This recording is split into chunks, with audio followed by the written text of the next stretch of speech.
Hello students, मैं विजय चंद्रा आज आप सभी के लिए सीजीपीएससी मुख्य परीक्षा के पेपर 4 भाग 2 यानी गणित एवं तार्किक योग्यता के पिछले वर्षों में आए हुए प्रश्नों का कुछ संग्रह और उसके विश्लेषण लेके आया हूं, ताकि आप ये समझ सकें कि पिछले वर्षों में कितने कितने नंबर से और कौन कौन से टॉपिक से प्रश्न पूछे गए थे।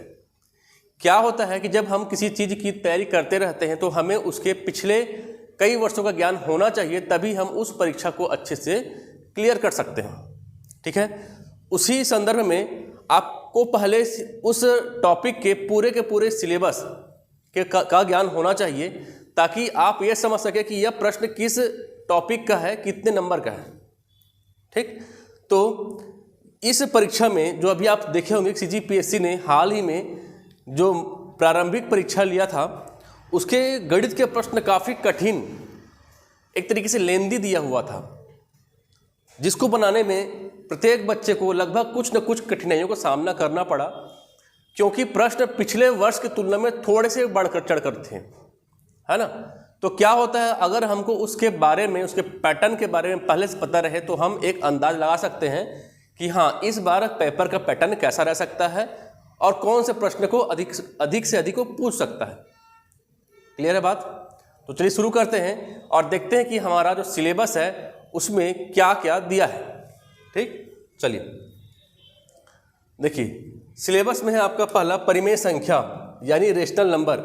ये टॉपिक क्या है, आपके प्री में भी था। दोस्तों, ऐसा है कि हमारा सिलेबस है, इसमें बहुत सारे टॉपिक ऐसे हैं जो हमारे प्रारंभिक परीक्षा में भी है, परंतु कुछ टॉपिक ऐसे हैं जो हमारे प्रारंभिक परीक्षा में नहीं है, केवल मुख्य परीक्षा में है। तो हमें सबसे पहले उन टॉपिक्स को पूरा करना होगा जो हमारे मुख्य परीक्षा में है, और उसको अच्छे से मेहनत करना होगा, ताकि वो प्रश्न हमारे दिमाग में सेट रहे। ठीक, दूसरा है आपका रेशियो एंड प्रोपोर्शन, अनुपात एवं समानुपात। ये टॉपिक भी आपका प्री में है, और ये टॉपिक को अगर मैं बोलूँ तो ये हमारे प्रारंभिक परीक्षा का, मतलब हमारे पूरे मैथमेटिक्स का अगर मैं बोलूँ तो एक तरीके से बेस है। ठीक है, क्योंकि इससे आपके बहुत सारे क्वेश्चन जो है एग्जाम में बनते हैं। ठीक, थर्ड है एलसीएम एचसीएफ, ये भी आपके प्री में है। ठीक है, इससे बहुत सारे प्रश्न आजकल वो पूछ रहा है। अगला है बैंकिंग एवं आयकर। बैंकिंग, ये टॉपिक आपके प्री में बिल्कुल नहीं है।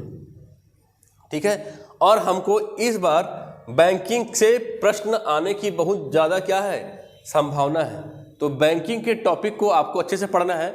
ये टॉपिक से कभी भी 2 नंबर 4 नंबर प्रश्न नहीं आता, जब भी आता है 8 से 10 नंबर का प्रश्न बैंकिंग टॉपिक से पूछता है। ठीक, अगला है वैदिक गणित, ये भी आपके प्री में नहीं है। ठीक, इससे प्रश्न जो है 2 नंबर के, 4 नंबर के, 8 नंबर के, किसी नंबर के से पूछ सकता है वैदिक गणित से। इसमें हमको मेनली जोड़ना, घटाना, वर्गमूल निकालना, गुना करना, भाग करना, ये नियम हमको सीखना होता है।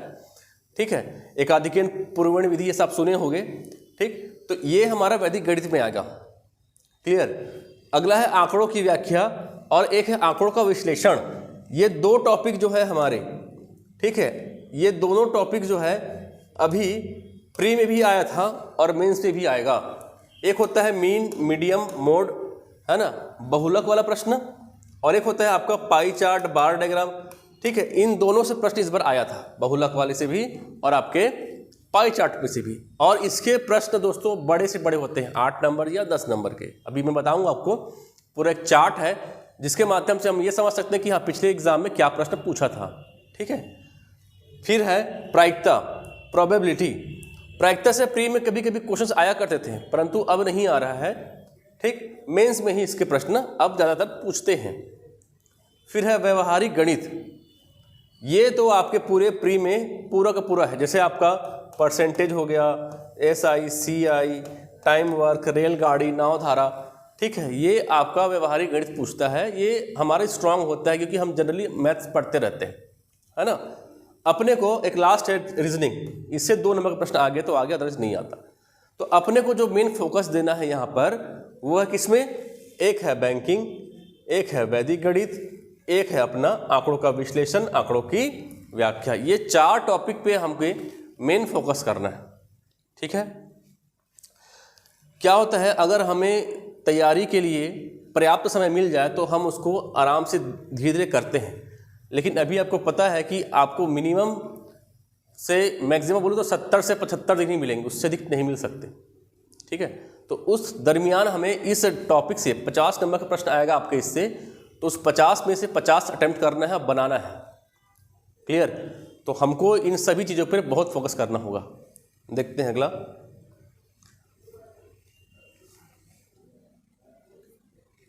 देखिए यहाँ पर आपका चार्ट दिया हुआ है कि आपके पहले जो एग्ज़ाम हुए हैं उसमें कौन कौन सा कितने कितने नंबर का प्रश्न आया है।